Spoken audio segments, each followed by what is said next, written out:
জন্য এই যেখানে মানে আর কি তোমার সোয়াবিনটাকে সেদ্ধ করে নিতে হবে, জল চিপে নিতে হবে। তারপর এখানে আদা রসুনের পেস্ট আমি দিয়ে দেবো।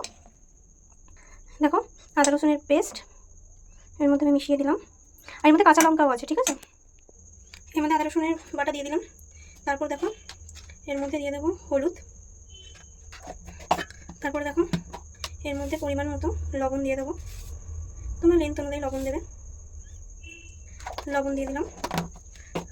তারপর দেখো এটা হচ্ছে ঝাল লঙ্কার গুঁড়ো, ঝাল লঙ্কার গুঁড়ো দিয়ে দিলাম। তারপর এর মধ্যে সর্ষের তেল ঢেলে দেবো,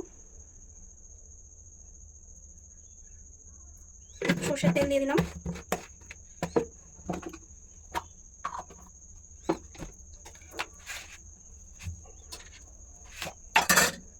তারপর দেখো এর মধ্যে দিয়ে দিলাম ধনে গুঁড়ো।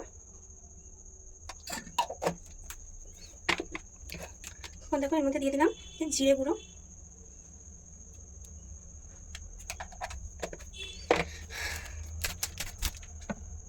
তারপরে দেখো এটা হচ্ছে সেজওয়ান চাটনি দিয়ে দেবো।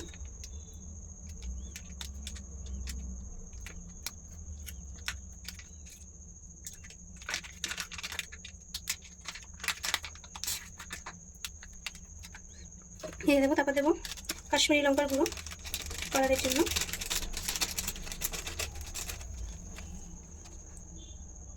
দেখো এগুলো দেওয়ার পর এগুলো আমি ম্যারিনেট করে নেবো।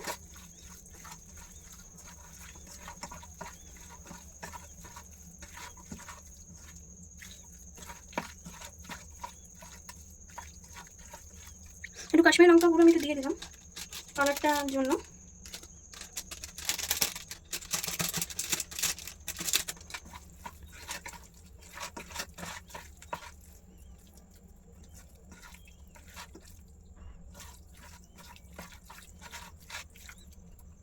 একটু রেস্টে রেখে দেবো।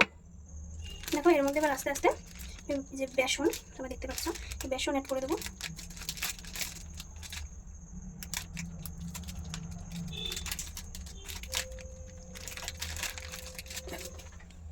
এই দেখো এগুলোকে আমি এরকম করে ম্যারিনেট করে নেবো। এটা কি এই যে দেখো, এই হাতেও না আমি ভিডিও করছি। এই যে দেখো এটা কর্নফ্লাওয়ার দিয়ে দিলাম, দিয়ে ভালো করে ম্যারিনেট করে নেবো। চলো ম্যারিনেট করে নিই, তোমাদের দেখাচ্ছি। দাও এই যে দেখো এটা হচ্ছে গরম মশলা, আমি এটা দিয়ে দেবো। আবার একবার ম্যারিনেট করে নেবো। ভালো আছে, কাঁচা লঙ্কা পেস্ট করে দিয়েছি। এই যে সেজওয়ান চাটনি দিয়েছি, এটা তো ঝালের চাটনি। দেখে দেবো, দিয়ে দিয়েছি হ্যাঁ। এই যে দেখো এটা ভালো করে ম্যারিনেট হয়ে গেছে। এই যে কড়াটা গরম করে নিয়েছি, এবার তেল দেবো। এই যে আমার ম্যারিনেটটা ডান। এগুলো কড়াই দিয়ে দিয়েছি, এগুলো ভাজা হচ্ছে, এরকম করে তুলবো। এখানে এখনো বাকি আছে, এগুলো ভাজা হবে। দেখো এরকম হয়েছে, লাল লাল করে ভাজতে হবে। দেখো আমার সব রেডি, দেখে নিয়ে আসো হচ্ছে।